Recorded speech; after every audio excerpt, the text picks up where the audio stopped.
إن الحمد لله نحمده ونستعينه ونستغفره ونؤمن به ونتوكل عليه ونعوذ بالله من شرور أنفسنا ومن سيئات أعمالنا من يهده الله فلا مضل له ومن يضلله فلا هادي له أشهد أن لا إله إلا الله وحده لا شريك له وأشهد أن سيدنا محمدا عبده ورسوله أما بعد فإن خير الحديث كتاب الله وخير الهدى هدى محمد صلى الله عليه وسلم وشر الأمور محدثاتها وكل محدثة بدعة وكل بدعة ضلالة وكل ضلالة في النار. أعوذ بالله السميع العليم من الشيطان الرجيم من همزه ونفخه ونفثه. بسم الله الرحمن الرحيم. يا أيها الذين آمنوا اتقوا الله حق تقاته ولا تموتن إلا وأنتم مسلمون. يا أيها الناس اتقوا ربكم الذي خلقكم من نفس واحدة وخلق منها زوجها وبث منهما رجالا كثيرا ونساء واتقوا الله الذي تساءلون به والأرحام إن الله كان عليكم رقيبا. يا أيها الذين آمنوا اتقوا الله وقولوا قولا سديدا يصلح لكم أعمالكم ويغفر لكم ذنوبكم ومن يطع الله ورسوله فقد فاز فوزا عظيما. وقال الله تبارك وتعالى في موضع آخر: بسم الله الرحمن الرحيم. قاف والقرآن المجيد بل عجبوا أن جاءهم منذر منهم فقال الكافرون هذا شيء عجيب أإذا متنا وكنا ترابا ذلك رجع بعيد قد علمنا ما تنقص الأرض منهم وعندنا كتاب حفيظ بل كذبوا بالحق لما جاءهم فهم في أمر مريج أفلم ينظروا إلى السماء فوقهم كيف بنيناها وزيناها وما لها من فروج والأرض مددناها وألقينا فيها رواسي وأنبتنا فيها من كل زوج بهيج تبصرة وذكرى لكل عبد منيب. وقال الله تبارك وتعالى في موضع آخر: إن في خلق السماوات والأرض واختلاف الليل والنهار لآيات لأولي الألباب الذين يذكرون الله قياما وقعودا وعلى جنوبهم ويتفكرون في خلق السماوات والأرض ربنا ما خلقت هذا باطلا سبحانك فقنا عذاب النار. محترم بزرگوں، نوجوان ساتھیوں، پردہ-نشین اسلامی مائیں اور بہنیں، تمام تعریف و توصیف، حمد و ثنا، بڑائی و کبریائی، تسبیح و تحمید اللہ وحدہ لا شریک کے لیے لائق و سزاوار ہے، جو خالق کائنات، مالک ارض و سما ہے۔ وہی اللہ ہے جو حاجت روا ہے، مشکل کشا ہے، غوث اعظم ہے، دستگیر ہے، درج بخش ہے، داتا ہے، اسی کے ہاتھ میں ساری اختیارات ہیں۔ وہی قادر مطلق اور مختار کل ہے۔ سبحان اللہ و بحمدہ، سبحان اللہ العظیم، سبحان اللہ و بحمدہ عدد خلقہ ورضا نفسہ وزنۃ عرشہ ومداد کلماتہ۔ بعد لاکھوں کروڑوں درود ہو تمام انبیاء کرام علیہ السلام پر بالعموم اور بالخصوص جناب محمد رسول اللہ صلی اللہ علیہ وسلم پر صلوات اللہ وسلامہ علیہ۔ محترم حاضرین جمعہ، اللہ رب العزت نے ہم تمام کو اپنی عبادت کے لیے پیدا کیا ہے، اور اللہ رب العزت کی عبادت کے لیے ایک انسان کو ضروری ہے کہ وہ اللہ رب العزت کی ذات کا علم اور اللہ رب العزت کی معرفت اور اللہ رب العزت کے بارے میں علم حاصل کرے، تاکہ اللہ رب العزت کی عبادت احسن طریقے سے انجام دے سکے، اور اللہ رب العزت کی عبادت کو انجام دیتے ہوئے اس کے اندر للہیت ہو، خشوع اور خضوع ہو اور اخلاص ہو۔ اللہ رب العزت کی معرفت حاصل کرنا اور اللہ رب العزت کی ذات کے بارے میں علم حاصل کرنا، یہ ہم میں سے ہر ایک پر واجب اور ضروری ہے۔ وجہ یہ ہے کہ اللہ ہی ہے جس نے ہمیں پیدا کیا ہے، اس کائنات کو پیدا کیا ہے، اور وہی اللہ ہے جو ہمارا پالنہار ہے۔ اللہ رب العزت نے قرآن مجید کے اندر فرمایا تبارک الذی بیدہ الملک، بابرکت ہے وہ ذات جس کے ہاتھ میں بادشاہت ہے، وہو علی کل شیء قدیر، کہ وہ ہر چیز پر قادر ہے، ہر چیز پر قدرت رکھنے والا ہے۔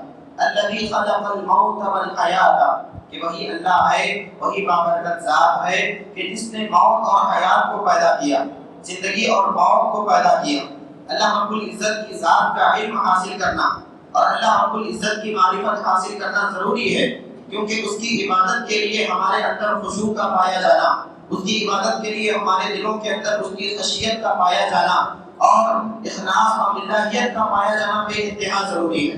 اور اللہ رب العزت نے قرآن مجید کے اندر فرمایا انما یخشی اللہ من عبادہ العلماء، کہ بے شک اللہ رب العزت نے کہا کہ بے شک اس کے بندوں میں اللہ سے سب سے زیادہ ڈرنے والے، اس سے خوف رکھنے والے، اس کی خشیت اپنے دل میں پیدا کرنے والے وہ بندے ہیں جو علماء ہیں۔ یعنی علماء سے مراد کون ہے؟ جو اللہ کا علم رکھتے ہیں، جو اللہ رب العزت کی معرفت رکھتے ہیں، جو اللہ کی ذات کے بارے میں معرفت حاصل کرتے ہیں اور اپنے دل کے اندر اس کو پیوست کرتے ہیں۔ علماء راسخ جنہیں کہا جاتا ہے، علماء ربانی جنہیں کہا جاتا ہے کہ وہ اللہ رب العزت سے بے انتہا ڈرنے والے ہوتے ہیں۔ وجہ کیا ہے؟ کیونکہ وہ اللہ کے بارے میں بہت زیادہ جانتے ہیں، اللہ رب العزت کی معرفت بہت زیادہ رکھتے ہیں۔ اس دنیا کے اندر سب سے زیادہ اللہ سے ڈرنے والے ہمارے رسول صلی اللہ علیہ وسلم تھے، ہمارے پیغمبر تھے۔ اللہ کے رسول صلی اللہ علیہ وسلم نے اپنے بارے میں کہا انی لاخشاکم للہ واتقاکم لہ، کہ میں اپنے رب سے بے انتہا ڈرنے والا اور بے انتہا اس کے لیے تقوی اختیار کرنے والا ہوں۔ وجہ کیا تھی؟ اللہ کے رسول صلی اللہ علیہ وسلم اللہ کے بارے میں بہت زیادہ علم رکھتے تھے، اللہ رب العزت کے بارے میں بے انتہا چیزیں جانتے تھے۔ اللہ کے نبی صلی اللہ علیہ وسلم نے دوسری احادیث کے اندر ذکر فرمایا کہ اگر میں ان چیزوں کو جو میں جانتا ہوں تمہارے سامنے اگر ظاہر کر دوں تو تم بہت کم ہنسو گے اور بہت زیادہ رو گے۔ اللہ کے نبی صلی اللہ علیہ وسلم نے کیا کہا کہ وہ چیزیں جو میں جانتا ہوں اگر تمہارے سامنے ان کو بیان کر دوں، اگر تمہارے سامنے ان کو ظاہر کر دوں تو تم بہت کم ہنسو گے اور بہت زیادہ رو گے، اللہ کی خشیت سے اور اللہ رب العزت کے خوف سے۔ اس لیے سلف کہا کرتے تھے من کان للہ اعظم کان لہ احوابا، کہتے تھے کہ جو سب سے زیادہ اللہ کو جانتا ہے وہ سب سے زیادہ اللہ رب العزت سے ڈرتا ہے، وہ سب سے زیادہ اللہ کا خوف اور اللہ کی خشیت اپنے دل میں رکھتا ہے۔ تو میرے بھائیوں، اللہ کے بارے میں جاننا، اللہ کی معرفت حاصل کرنا یہ بہت زیادہ ضروری ہے۔ اس وجہ سے بھی یہ صرف دنیا کے اندر عبادتوں کے اندر خلوص اور الہیت یہ ایک حد تک محدود ہے، لیکن اس دنیا کے بعد یعنی اس زندگی کے بعد جب ہم قبر میں دفنائے جائیں گے، کل قیامت کے دن جب ہمیں اٹھایا جائے گا تو اسی دل کو دیکھا جائے گا، اور قبر کے اندر دفنانے کے بعد سب سے پہلا جو سوال ہوگا، جو اللہ رب العزت کی جانب بھیجے گئے فرشتے منکر نکیر ہم سے سوال کریں گے، وہ کیا ہوگا؟ من ربک، کہ تمہارا رب کون ہے؟ جو مومن ہوگا، جس نے اللہ کی معرفت حاصل کی ہوگی، جس نے اللہ پر ایمان رکھا ہوگا، اللہ کے وعدوں پر ایمان رکھا ہوگا اور اللہ کا ادب اور اس کا لحاظ رکھتے ہوئے دنیا کے اندر زندگی گزاری ہوگی، اللہ کا پاس رکھتے ہوئے دنیا کے اندر زندگی گزاری ہوگی، وہی بندہ اپنی زبان سے جواب دے گا رب اللہ، کہ میرا رب اللہ ہے۔ لیکن جو بندہ چاہے کتنا ہی رٹ کر جائے اس جواب کو کہ میرا رب اللہ ہے، لیکن اگر اس کی زندگی کے اندر اللہ کی معرفت نہیں ہے، اگر اس کی زندگی کے اندر اللہ کے اوپر ایمان مکمل نہیں ہے، اللہ کے اوپر ایمان رکھتا ہے لیکن شرک کرتا ہے اللہ کے ساتھ، اللہ کے اوپر ایمان ہے لیکن ساتھ میں قبروں کے اوپر جا کر سجدہ کرتا ہے، اللہ کے اوپر ایمان ہے لیکن اپنے گلے کے اندر، اپنے ہاتھوں کے اندر، اپنے پیروں کے اندر تعویذ گنڈے پلیتے باندھے رکھتا ہے، اللہ کے اوپر توکل کرنا چھوڑ کر غیروں کے اوپر توکل کرتا ہے، ایسا بندہ اپنی زبان سے جواب دینا چاہے گا کہ میرا رب اللہ ہے، لیکن زبان پر وہ کلمہ نہیں آئے گا، زبان پر وہ جملہ نہیں آئے گا۔ وجہ کیا تھی کہ اس نے اللہ کا جیسا علم حاصل کرنا چاہیے تھا، اللہ کی معرفت جیسے حاصل کرنی چاہیے تھی ویسا حاصل نہیں کیا، اللہ کی جیسے قدر کرنی چاہیے تھی ویسے اس نے اللہ کی قدر نہیں کی، اس کی وجہ سے وہ اپنی زبان سے یہ کہنے پر مجبور ہوتا رہے گا ہاں لا ادری، ہاں لا ادری، کاش میں اس بارے میں کچھ نہیں جانتا۔ سبحان اللہ، اللہ رب العزت کی معرفت اتنی زیادہ ضروری ہے کہ اس دنیا کے اندر جو عبادتیں انجام دیتے ہیں ان عبادتوں کے اندر خلوص کے لیے اللہ کی معرفت ضروری ہے. جب ہم قبر کے اندر دفنائے جائیں گے اور قبر کے سوالات کا جواب دینے کے لیے اللہ کی معرفت ضروری ہے. اور کل قیامت کے دن اللہ کے سامنے جب کھڑے ہوں گے تو اسی دل کو دیکھا جائے گا اور اس دل کے اندر اللہ کا خوف، اللہ کی خشیت اور اللہ کی معرفت کتنی ہے اس کے مطابق کل قیامت کے دن فیصلہ کیا جائے گا. سبحان اللہ، الا من اتى الله بقلب سلیم. تو اللہ رب العزت کی معرفت ہم میں سے ہر ایک کو حاصل کرنا ضروری ہے. اس لیے انبیاء کرام علیہ السلام کی زندگی اگر ہم اٹھا کر پڑھتے ہیں تو وہ انبیاء کرام علیہ السلام بھی اللہ کے بارے میں علم حاصل کرنا، اللہ کے بارے میں اس کی ذات کے بارے میں جاننے کی کوشش کرنا، اس کی جستجو میں لگے رہتے ہیں. حضرت ابراہیم علیہ السلام ہیں جن کو اللہ نے کیا کہا، وَاتَّخَذَ اللَّهُ إِبْرَاهِيمَ خَلِيلًا، کہ اللہ نے ابراہیم کو اپنا دوست بنا لیا، خلیل بنا لیا. ہاں، اتنے عظیم مقام پر آپ فائز ہوئے، لیکن اللہ رب العزت سے سوال کرتے ہیں. کیا سوال کرتے ہیں؟ رب ارنی کیف تحیی الموتى، اے میرے پروردگار میں دیکھنا چاہتا ہوں کہ تو مردوں کو دوبارہ کیسے زندہ کرتا ہے. ہاں، اللہ نے کیا کہا؟ کیا تمہیں اللہ کے اوپر یقین نہیں ہے؟ کیا تمہیں اللہ کے اس بات پر ایمان نہیں ہے کہ اللہ رب العزت مردوں کو زندہ کرتا ہے؟ لیکن انہوں نے کیا کہا؟ یطمئن قلبی، کہ میرا دل مطمئن ہو جائے، میرا دل کیا ہو جائے؟ تیری معرفت سے سرشار ہو جائے، میرا دل کیا ہو جائے؟ تیرے بارے میں، تیری ذات کے بارے میں جو علم ہے وہ پختہ ہو جائے. اے اللہ، میں چاہتا ہوں کہ میرا دل مطمئن ہو جائے تاکہ میں دیکھ سکوں تو مردوں کو زندہ کیسے کرتا ہے. اس بات کو دیکھ کر میں جان سکوں کہ تو کتنا عظیم ہے. تیری معرفت، تیری عظمت اور تیرا جلال میں جاننا چاہتا ہوں. سبحان اللہ، اللہ رب العزت نے انہیں دکھلایا اور ان کی اس مانگ کو اللہ رب العزت نے پورا کیا.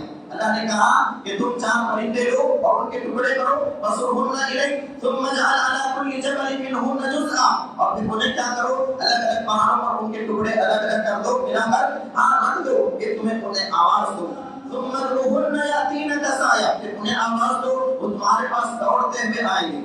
اللہ رب العزت نے جو بات کہی ہے کہ یہ پرندے تمہارے پاس کیسے آئیں گے؟ اڑتے ہوئے نہیں، دوڑتے ہوئے آئیں گے.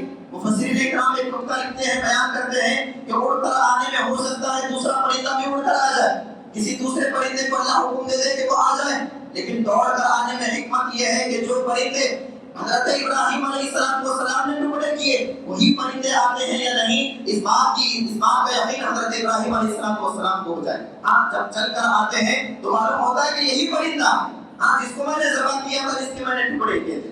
اللہ رب العزت نے کہا ثم ادعوهن يأتينك سعيا، کہ پھر جب تم انہیں آواز دو گے تمہارے پاس وہ دوڑتے ہوئے آئیں گے. سبحان اللہ، حضرت ابراہیم خلیل اللہ ہونے کے باوجود اللہ کی معرفت اور اللہ رب العزت کی ذات کے بارے میں کوشش کرنے کی اور اس کے بارے میں علم حاصل کرنے کی جستجو کیا کرتے تھے. اسی طرح حضرت موسیٰ علیہ السلام، اللہ رب العزت نے ان کے بارے میں کہا رب ارنی انظر الیک، اے میرے پروردگار میں تجھے دیکھنا چاہتا ہوں، تو اپنا دیدار کروا، ہاں، تو اپنی تجلی کروا دے. سبحان اللہ. موسیٰ علیہ السلام سے اللہ نے کہا قال لن ترانی، کیا ہے موسیٰ تم مجھے نہیں دیکھ سکتے، ان دنیاوی آنکھوں کے اندر اتنی استطاعت نہیں ہے کہ تم ان کو دیکھ سکو اور میرے دیدار کو اپنی آنکھوں میں سما سکو، یہ اتنی استطاعت نہیں ہے تمہاری آنکھوں کے اندر. لیکن پھر بھی اللہ نے ان کی مانگ کو پورا کیا. یہ کیا وجہ تھی سوال کرنے کی؟ اللہ کی معرفت حاصل کرنا، اللہ کی ذات کے بارے میں جاننا کہ اللہ کیسا ہے، اس کا دیدار کیسا ہوتا ہے. ہاں، یہ اللہ رب العزت کی ذات کے بارے میں جاننے کی کوشش کی. نبی تھے آپ، وَقَلَّمَ اللَّهُ مُوسَىٰ تَكْلِيمًا،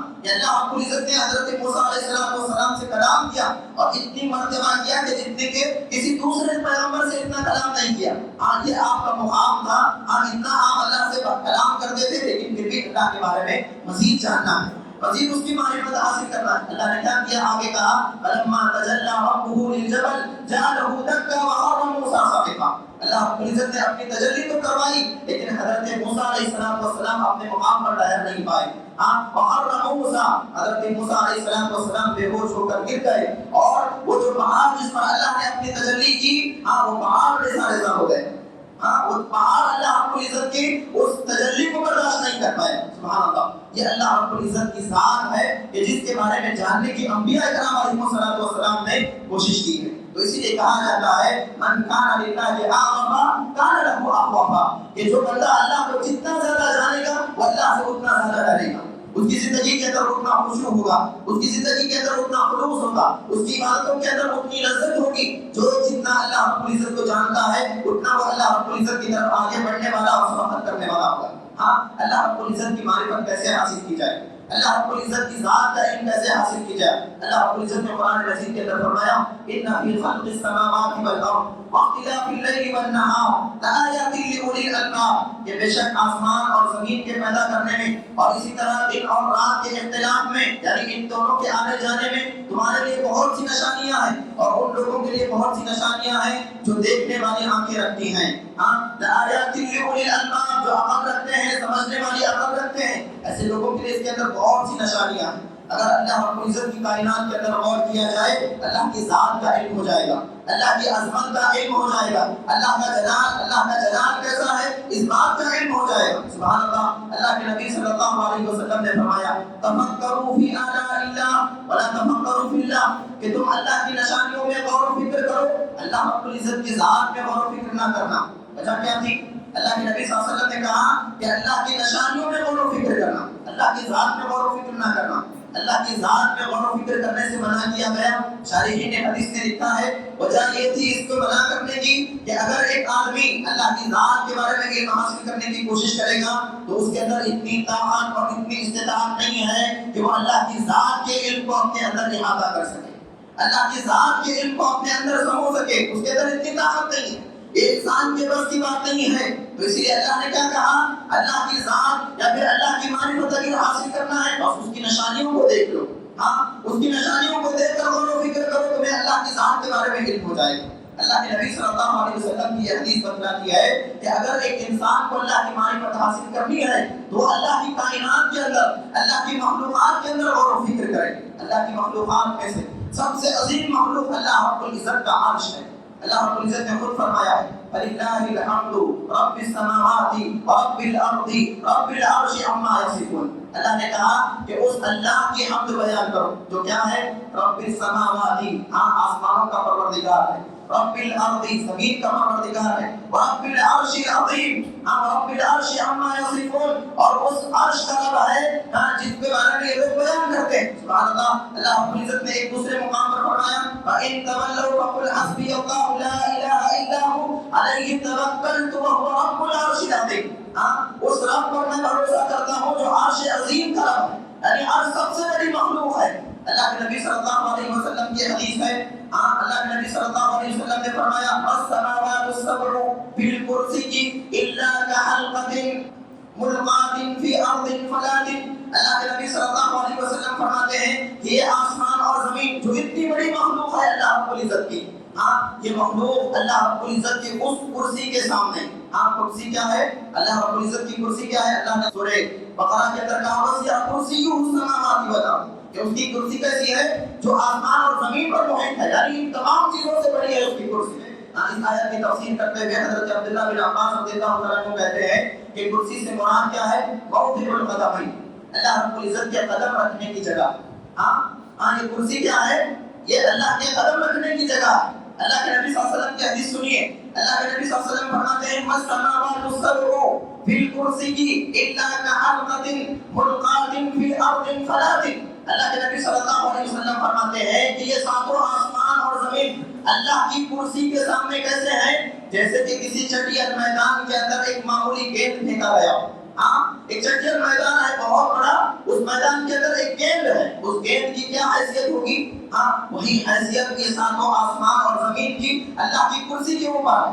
سبحان اللہ۔ پھر اللہ کے نبی صلی اللہ علیہ وسلم نے آگے فرمایا وَفَضْلُ الْعَرْشِ عَلَى الْكُرْسِيِّ كَفَضْلِ الْفَلَاةِ عَلَى تِلْكَ الْحَلْقَةِ، اور کما قال علیہ الصلوۃ والسلام، اللہ کے نبی صلی اللہ علیہ وسلم نے آگے فرمایا کہ اللہ کے عرش کی فضیلت اور اللہ رب العزت کا عرش اتنا عظیم ہے کہ یہ کرسی اس کے عرش کے سامنے اس کی حیثیت کیا ہے، اس کرسی کی حیثیت اللہ کے عرش کے سامنے کیسی ہے، جیسے کہ کوئی معمولی گیند ہو جسے ایک چٹیل میدان میں پھینک دیا گیا۔ سبحان اللہ۔ یہ کرسی اتنی عظیم ہے کہ اس کے اندر آسمان اور زمین کی حیثیت کیا ہے، ایک معمولی گیند کی، اور اس کرسی کی حیثیت اللہ کے عرش کے سامنے کیسی ہے، معمولی گیند کی۔ جہاں آپ اندازہ لگائے اللہ کے قدم رکھنے کی جگہ اور اللہ رب العزت جس پر مستوی ہے اس کی جگہ جب اتنی عظیم ہے تو اللہ رب العزت کی حیات اور اللہ رب العزت کی ذات کتنی بابرکت ہوگی اور کتنی عظیم ہوگی، جس کا اندازہ نہیں لگایا جا سکتا۔ اس کا احاطہ نہیں کیا جا سکتا. بس یہ ایک چیز کافی ہے اللہ کی عظمت کو اور اللہ کے جلال کو جاننے کے لیے, اللہ کی معرفت کو حاصل کرنے کے لیے. اللہ کے نبی صلی اللہ علیہ وسلم نے جو بات بیان فرمائی بالکل صحیح ہے. تفکروا فی آلاء اللہ, کہ تم اللہ رب العزت کی نشانیوں میں غور کرو, تمہیں اللہ کی معرفت حاصل ہو جائے گی. وَلَا تَفَكَّرُوا فِي اللَّهِ, اللہ رب العزت کی ذات کے بارے میں, اللہ کی ذات کے بارے میں تم غور نہ کرنا. سبحان اللہ, اللہ کی مخلوقات میں سے ایک عظیم مخلوق اللہ رب العزت نے جن کو نور سے پیدا کیا یہ فرشتے ہیں, جن کو اللہ رب العزت نے ایک عظیم مخلوق بتایا, اور ان کی خلقت اور ان کی حیت کیسی ہے. سبحان اللہ, اللہ رب العزت نے ان کو پیدا کیا جن کی انتہا نہیں ہے, جن کی تعداد کی انتہا نہیں ہے. انسانوں کی گنتی گنی جاتی ہے اور بتایا جاتا ہے کہ پوری دنیا کے اندر اتنی آبادی ہے. بعض لوگ بچے اس میں چھوٹے ہوئے ہوں لیکن ان کو شمار کیا جا سکتا, لیکن اللہ کے یہ جو فرشتے ہیں ان کی گنتی کو شمار نہیں کیا جا سکتا.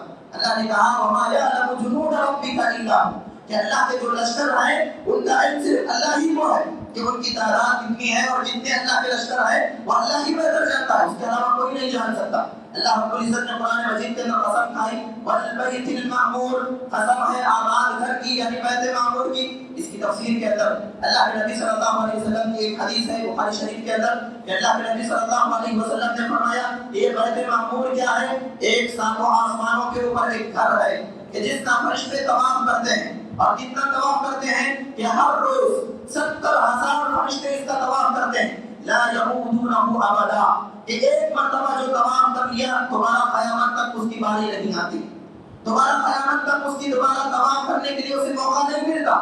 سبحان اللہ, ذرا آپ اندازہ لگائیں کہ فرشتوں کی کتنی تعداد ہوگی اور فرشتے کتنے ہوں گے. اللہ کے نبی صلی اللہ علیہ وسلم نے حدیث کے اندر فرمایا اب السماء, کہ آسمان پر موجود تعداد کی وجہ سے چرچرا رہا ہے, یعنی شکایت کر رہا ہے کہ میرے پاس جگہ تنگ ہے. اب السماء, یہ آسمان چرچرا رہا ہے. وحق علیہا ان تغیث, اور آپ بھی بنتا ہے کہ یہ چرچرا ہے. پھر اللہ کے نبی صلی اللہ علیہ وسلم نے آگے فرمایا ما فیہا موضع 4 اصابع الا وعلیہ ملک غاضب جبہتہ. اللہ کے نبی صلی اللہ علیہ وسلم فرماتے ہیں کہ یہ آسمان جو چرچرا رہا ہے, تک دامنی شکایت کر رہا ہے, وجہ کیا ہے کہ اس آسمان کے اوپر 4 انگلیوں کے برابر بھی ایسی جگہ نہیں ہے کہ جہاں پر کے کسی فرشتے نے سجدہ نہ کیا ہو اور سجدے کی حالت میں نہ ہو. جتنی جگہ ہے پوری جگہ پر فرشتے کیا ہیں, سجدہ ریز ہیں. آسمان سارا کا سارا اللہ رب العزت کی مخلوق سے سجدہ ریز ہے, فرشتوں کے سجدوں سے پوری طرح بھر چکا ہے, جس کی وجہ سے یہ آسمان کیا ہے, چرچرا رہا ہے. اللہ کے نبی صلی اللہ علیہ وسلم کی حدیث بتاتی ہے کہ اللہ رب العزت کتنا عظیم ہے. اس کا یہ عرش, اس کی یہ مخلوق, یہ جو فرشتے ہیں ان کی تعداد آپ اندازہ نہیں لگا سکتے, ان کی تعداد کو جان نہیں سکتے. اللہ کی ذات کتنی عظیم ہوگی. جب اس بات کا علم ہمارے دل میں بیٹھ جائے گا, اللہ کی معرفت ہمارے دل میں آ جائے گی, اللہ کا خوف اور اللہ کی خشیت ہماری زندگی میں آئے گی, ہماری عبادتوں کے اندر لذت پیدا ہوگی, ہماری زندگی کے اندر خلوص اور الہیت آئے گی. یہ اللہ رب العزت کی معرفت ہی تھی جس نے صحابہ کرام کو کیا کیا, بہت زیادہ عبادت گزار بنا دیا. یہی اللہ رب العزت کی معرفت ہی تھی جس نے فرشتوں کو سب سے زیادہ بڑا عابد اور زاہد بنا دیا. اللہ نے ان کے بارے میں گواہی دی يسبحون له بالليل والنهار وهم لا يسأمون. یہ فرشتے کیسے ہیں, ان کی عبادت کا حال کیا ہے, صبح شام اللہ کی تسبیح بیان کرتے ہیں, کبھی نہیں تھکتے. يسبحون الليل والنهار لا يفترون. دوسرے مقام پر اللہ نے کہا کہ کبھی نہیں تھکتے اللہ رب العزت کی تسبیح بیان کرتے ہوئے. وجہ کیا ہے, اللہ کو بہت زیادہ جانتے ہیں, اللہ کی معرفت انہیں بہت زیادہ ہے. حضرت جبرائیل علیہ السلام جو فرشتوں کے سردار ہیں, اللہ کے نبی صلی اللہ علیہ وسلم نے ان کے بارے میں فرمایا مررت لیلۃ اسری بی, میں اس رات جس رات کی مجھے اسراء اور معراج کرائی گئی, بالملأ الاعلی, میرا گزر ملأ اعلی کے پاس سے ہوا تو میں نے دیکھا رأیت جبرائیل کالحلس البالی, ایسے دیکھا انہیں ایسی حالت میں جیسے کہ پوسیدہ کپڑا ہو چکا.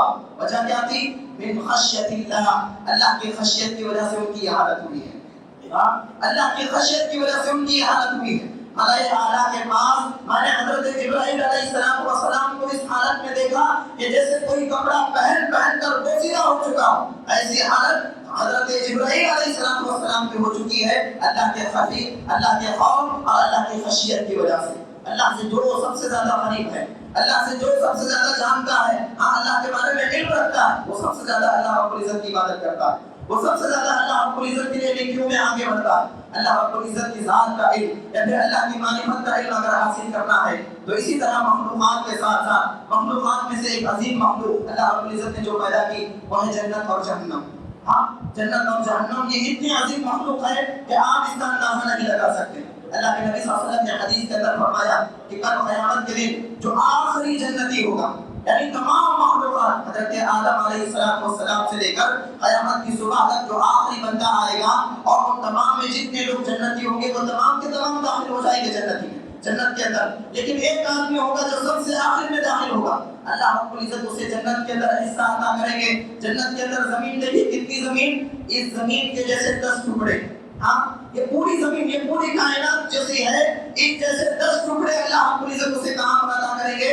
جنت میں عطا کریں گے. ہاں یہ سب سے آخری جنتی کے لیے انعام ہوگا, سب سے آخری جنتی کو دیا جانے والا انعام ہوگا, یا پھر سب سے آخری جنتی کو دیا جانے والا جنت کے اندر حصہ ہوگا. تو اس سے بڑے جو اس سے پہلے جنت میں جائیں گے جن کا مقام جنت کے اندر پہنچا ہوگا ان کا مقام ان کا انعام اور زیادہ ہوگا. تو ذرا آپ اندازہ لگائیں کہ ایک جنت کے اندر ایک آخری جنت کو کتنا ملے گا. آخری جنتی کو اس دنیا کے 10 حصے اگر آپ کریں گے تو جتنی زمین ہوتی ہے اتنی زمین اللہ رب العزت اس کو عطا کرے گا. ہاں کوئی مالدار آدمی ہے چاہے کتنا ہی کروڑ پتی آدمی ہو دنیا کے اندر, خریدنا چاہے تو کتنا خریدے گا؟ چند شہر خرید پائے گا, چند محلے خرید پائے گا, یا پوری دنیا خرید پائے گا. لیکن اللہ رب العزت کی ذات, اللہ کی عظمت اور اللہ کا جلال اور اللہ کی قدرت اتنی ہے کہ جس کا ہم اندازہ نہیں لگا سکتے. اللہ رب العزت نے جنت کے ساتھ ساتھ جہنم کو پیدا کیا. جہنم کو پیدا کیا تو اس کی آگ کیسی ہے؟ اللہ کے نبی صلی اللہ علیہ وسلم نے فرمایا کہ دنیا کی آگ کے مقابلے میں 69 گنا زیادہ ہے اس آگ کی حرارت, اس آگ کی تپش دنیا کی آگ کے مقابلے میں 69 گنا 69 گنا زیادہ ہے. اور جو آگ لگی لاس اینجلس میں, وہاں پر آگ لگی جو دنیا کی آگ ہے, اس آگ کو بجھانے کے لیے ہزاروں آدمی لگ گئے لیکن بجھا نہ پائے. لیکن اس آگ کو بجھا نہ پائے, اس آگ پہ اوپر آگ نہ کر پائے. وجہ کیا تھی؟ یہ معمولی آگ تھی دنیا کی. اس آگ کا کیا حال ہوگا جس کو اللہ نے پیدا کیا اور وہ آگ 69 گنا زیادہ ہوگی. اس آگ کی حرارت, اس آگ کی تپش, اللہ رب العزت نے اس کے بارے میں کیا کہا؟ نار اللہ الکبریٰ, وہ بہت بڑی آگ ہوگی. نار اللہ الموقدہ, وہ بہت اللہ رب العزت کی جانب سے بھڑکائی ہوئی آگ ہوگی. ایسی آگ کے بارے میں آپ اندازہ لگا سکتے ہیں؟ کوئی اندازہ نہیں لگا سکتا. بس ہم کہہ سکتے ہیں سبحان اللہ, الحمدللہ, اللہ اکبر, کہ اللہ رب العزت بہت بلند ہے. اللہ رب العزت کے لیے باقی ہے, اللہ کے لیے تعریف ہے. ہم اپنی زبان سے اس کی تعریف کلمات, اس کی حمد و ثنا ہی کر سکتے ہیں. یہ اللہ رب العزت کی کبریائی ہے, یہ اللہ رب العزت کا جلال ہے. کہ اللہ کی معرفت اگر ہمیں حاصل کرنا ہے کہ اس کی مخلوقات کے اندر غور و فکر کریں. اللہ رب العزت نے ہمیں حکم دیا ہے کہ ہم اگر غور و فکر کریں گے اللہ کی معرفت ہمیں حاصل ہوگی. اسی طرح اللہ رب العزت کی مخلوقات کے ساتھ ساتھ اگر ہم اللہ رب العزت کے احکامات کے اندر اور اسی طرح اللہ رب العزت نے جو فیصلے نازل کیے ہیں دنیا کے اندر, ان کے اندر اگر غور و فکر کریں گے تو آپ کو معلوم ہوگا کہ اللہ رب العزت کتنا عظیم ہے. یعنی اللہ کی معرفت کا علم, اس کی مخلوقات کے ساتھ ساتھ اس نے جو علم ہمیں عطا کیا ہے, کن چیزوں کا علم؟ اللہ کے اسماء الحسنی ہیں. ان چیزوں کا علم, وَلِلَّهِ الْأَسْمَاءُ الْحُسْنَى فَادْعُوهُ بِهَا, اللہ کے بہترین نام ہیں, ان ناموں کے ذریعے اللہ کو پکارو. اللہ کے نبی صلی اللہ علیہ وسلم نے فرمایا إِنَّ لِلَّهِ 99 اسما, کہ اللہ رب العزت کے 99 نام ہیں. من احصاها دخل الجنہ, کہ جس آدمی نے بھی ان ناموں کو گر لیا اور ان کا احصاء اور احاطہ کر لیا وہ جنت میں داخل ہو گیا. ان کا احصاء کرنا, ان کا احاطہ کرنا مطلب کیا ہے؟ ان ناموں کا گہرا علم حاصل کرنا, ان ناموں کا گہرا علم حاصل کرنا کہ ایک ایک نام کے اندر کتنی باتیں آتی ہیں.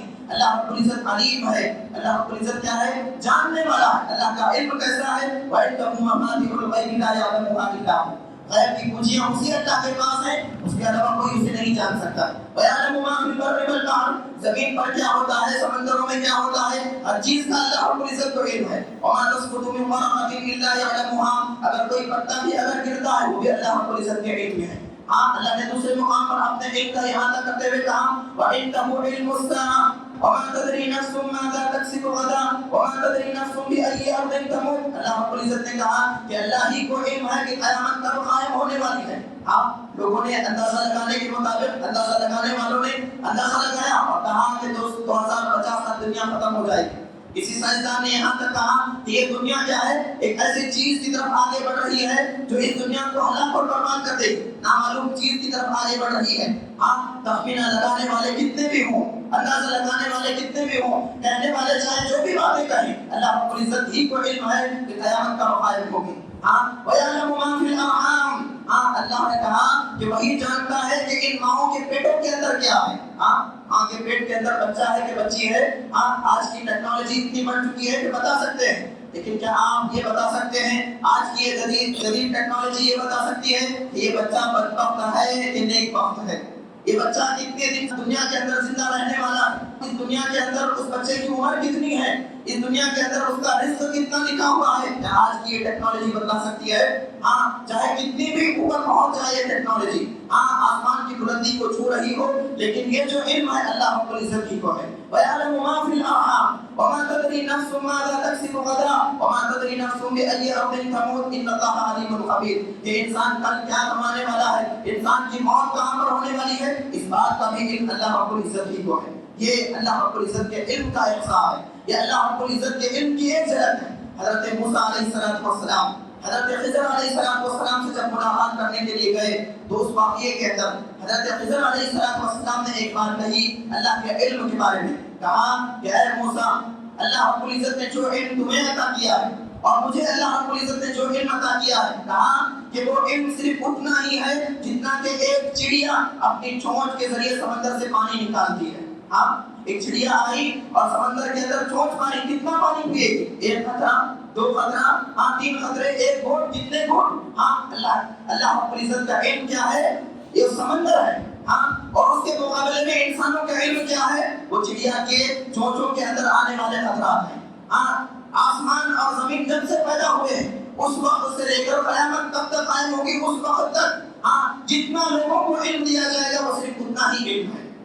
آج کی ٹیکنالوجی والے، آج کے علم والے لوگ کسی چیز کے اندر پی ایچ ڈی کر لیے اپنے آپ کو علامہ کہتے ہیں، فہامہ کہتے ہیں، اپنے آپ کو سب سے بڑا عالم سمجھنے لگتے ہیں، لیکن اللہ رب العزت کے علم کے سامنے ان کا یہ علم بہت کم ہے، ان کا یہ علم بہت حقیر ہے۔ اللہ رب العزت کا صرف ایک نام کافی ہے اللہ کی عظمت کو جاننے کے لیے اور اللہ رب العزت کی پہچان اور اللہ کی معرفت حاصل کرنے کے لیے۔ تو میرے بھائیوں، اللہ کی معرفت حاصل کرنا ہمارے لیے ضروری ہے، کیونکہ ہماری زندگی کے اندر خلوص اور الہیت اسی کے ذریعے پیدا ہوتی ہے اور ہماری آخرت کا دار و مدار اسی کے اوپر ہے۔ اللہ رب العزت سے دعا ہے کہ اللہ رب العزت ہم تمام کو پہلے سننے سے زیادہ عمل کی توفیق عطا فرمائے، جب تک زندہ رکھے، ایمان پر زندہ رکھے، خاتمہ دے تو خاتمہ بالخیر عطا فرمائے، آمین۔ وآخر دعوانا الحمدللہ رب العالمین۔ بارک اللہ لنا وإياكم بالآيات والذكر الحكيم إنه تعالى جواد كريم ملك ورب غفور حليم۔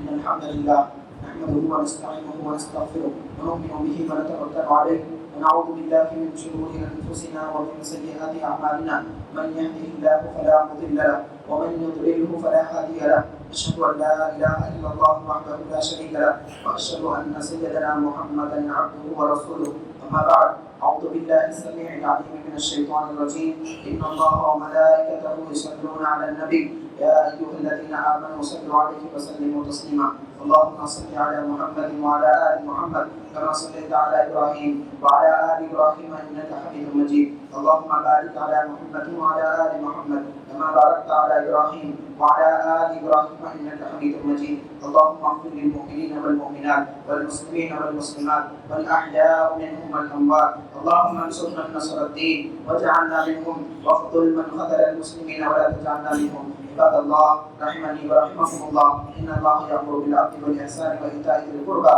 وينهى عن الفحشاء والمنكر والبغي يعظكم لعلكم تذكرون، اذكروا الله يذكركم وادعوه يستجب لكم، ولذكر الله تعالى أعلى وجل وأتم وأهم وأكبر۔